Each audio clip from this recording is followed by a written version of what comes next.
हमारे देश के लखनऊ शहर में आपको बहुत सारी चीज़ें मिल जाएगी। अच्छे लोग मिल जाएंगे, अच्छी ज़ुबान, अच्छी भाषा मिलेगी, अच्छा खाने के लिए खाना मिलेगा। बहुत कुछ अच्छा है यहाँ पे। बस एक चीज़ रेयर है, हॉरर स्टोरीज़, खौफनाक कहानियाँ। लेकिन ऐसी एक कहानी है जो कि काफ़ी है यहाँ के लिए, कि एक बार आपने ये कहानी सुन ली ना तो इसके आगे आप सुनना भी नहीं चाहोगे, क्योंकि ये इतनी ज़्यादा खौफनाक है।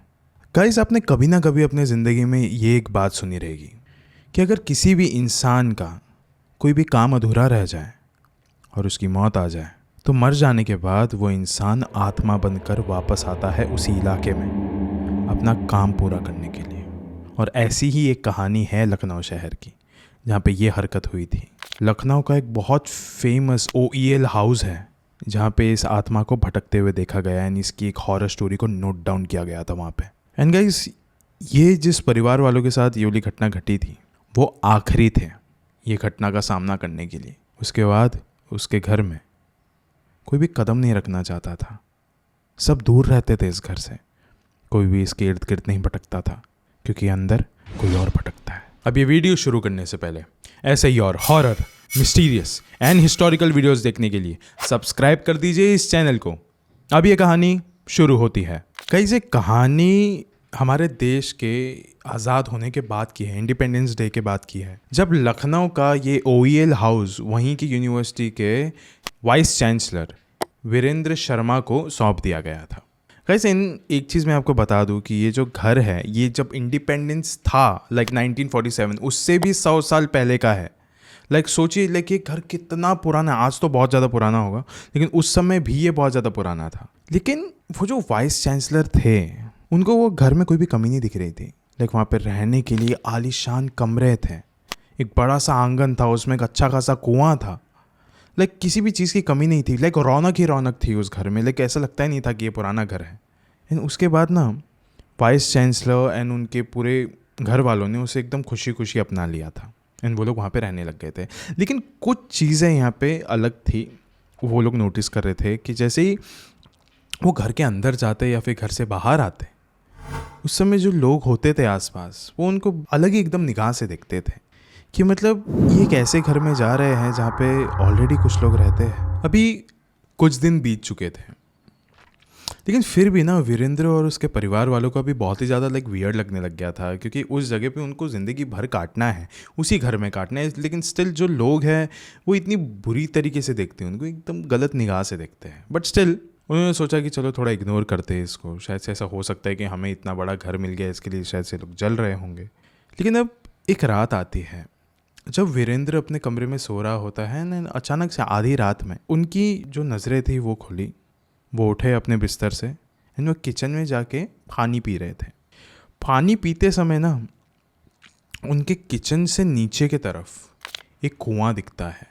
एंड पानी पीते पीते वो देख सकते थे कि वहाँ पे ना किसी ने तो पत्थर फेंका है अंदर। उन्होंने थोड़ा और ध्यान से देखा तो देखा कि वीरेंद्र का ही जो बेटा है, जो कि महज 10 साल का है, विवेक, वो उस कुएं के पास खड़ा है एंड अंदर पत्थर फेंक रहा है। वीरेंद्र ने जोर से चिल्लाया, तू इतनी आधी रात में वहाँ पे क्या कर रहा है? जल्दी ऊपर आके सो जा। विवेक ने बोली बात सुनी एंड वीरेंद्र को लगा कि अब वो आके ऊपर सो जाएगा। एंड फिर वापस से जैसे वीरेंद्र अपने कमरे में जा रहे थे, उन्होंने वापस से एक पत्थर के फेंकने की आवाज़ सुनी जो कि कुएं के अंदर जाके गिर रहा था। वो भागते हुए अभी नीचे गए ग्राउंड फ्लोर में। उन्होंने देखा कि कुएं के पास तो कोई भी नहीं खड़ा है। ये कैसे हो सकता है? ठीक है, वो वापस से ऊपर गए एंड उन्हें लग रहा था ये सब शरारत ना ये मेरा बेटा ही कर रहा है। चलो ठीक है। वापस से अब जब वो अपने कमरे में जा रहे थे, उनको एक पत्थर के गिरने की आवाज़ आई उस कुएं में। इस बार तो उन्होंने एकदम इग्नोर किया। उन्होंने बोला मैं जा रहा हूँ सोने में, ये विवेक ही है, ये बस शरारत कर रहा है। एंड अगली सुबह वीरेंद्र उठे एंड वो किचन में गए अपने पत्नी के पास। वहाँ पे जाके उन्होंने कहा कि हमें ना विवेक को थोड़ा सा डांटना चाहिए। रात भर ये क्या कर रहा था? मैं जैसे ही उठा, किचन में गया मैं पानी पीने के लिए, मैंने देखा खिड़की से कि विवेक नीचे खड़ा था और कुएं में पत्थर फेंक रहा था। ये क्या बात हुई? दिन भर उसको कम पड़ता है ये सब कुछ हरकतें करने के लिए कि वो रात को भी कर रहा है। फिर उसकी पत्नी ने बोला कि ऐसा कुछ भी नहीं है। हाँ, आप रात को उठे थे, ओके, मैंने देखा था, लेकिन मैं रात को उसी समय मैं विवेक के कमरे में भी गई थी, मैंने देखा था कि वो सो रहा है।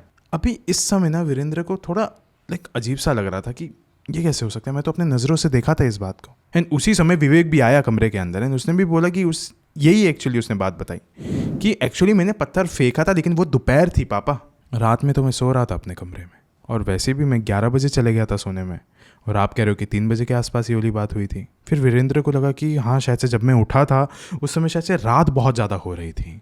यस, रात बहुत ज़्यादा हो रही थी, इसलिए मुझे शायद से ये सारी चीज़ें दिख रही थी। लेकिन उसी रात वीरेंद्र दोबारा उठा। वापस उसी टाइम पे उठने के बाद वीरेंद्र किचन की ओर गए, खिड़की के पास खड़े हो गए। उन्होंने वापस से देखा कि विवेक कुएं के पास खड़े होके अंदर पत्थर मार रहा है। वीरेंद्र इस बार बिल्कुल भी शॉक नहीं थे।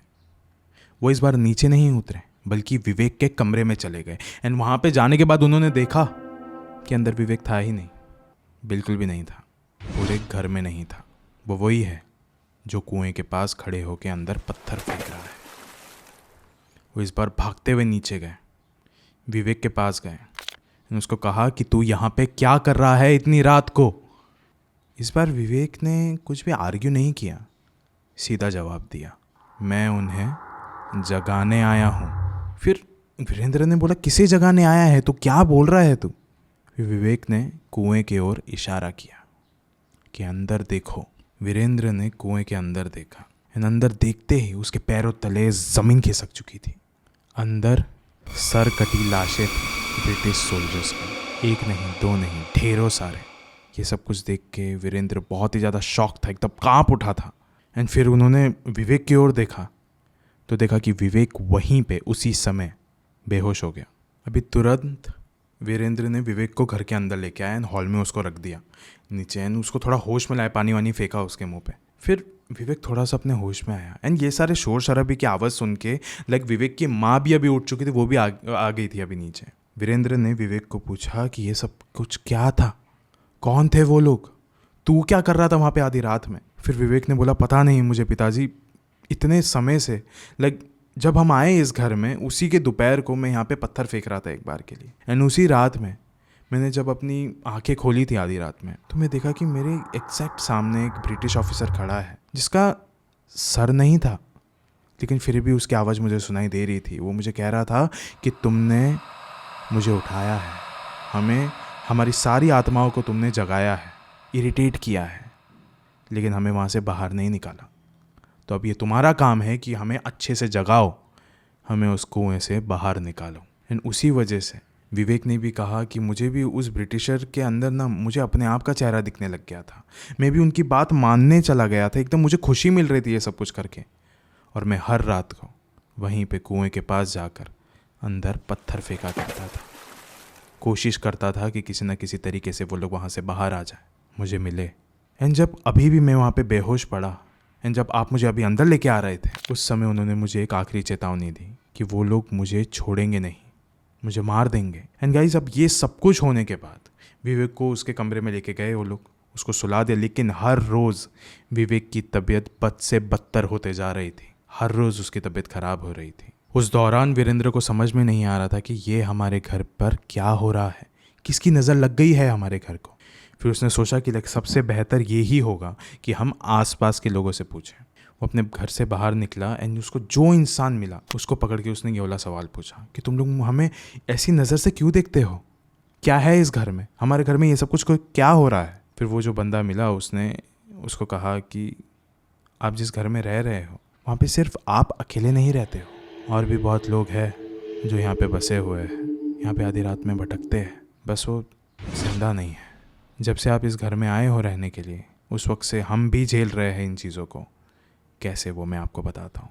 1857 में लखनऊ में विद्रोह हुआ था, बहुत सारे निज़ाम और ब्रिटिशर्स के बीच में झगड़ा हुआ था, लड़ाई हुई थी। तो उस समय के लखनऊ के आखिरी नवाब वाजिद अली शाह, उनके जो सिपाही थे उन्होंने गुस्से में आके कई सारे ब्रिटिश सोल्जर्स के सर को धड़ से अलग कर दिया था। एंड उनका जो बदन था उसे उठा के आपके ही घर के इस कुएं के अंदर फेंक दिया था।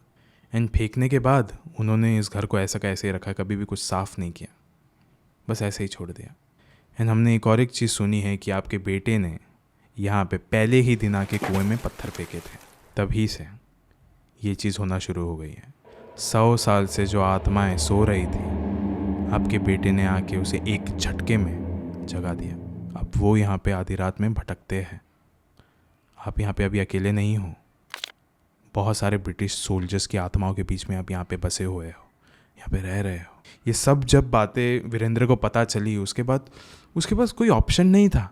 बस वो विवेक की बस ऐसी देखभाल कर रहा था, मेडिकल तरीके से उसका देखभाल कर रहा था। एंड देखते ही देखते विवेक की मौत हो गई।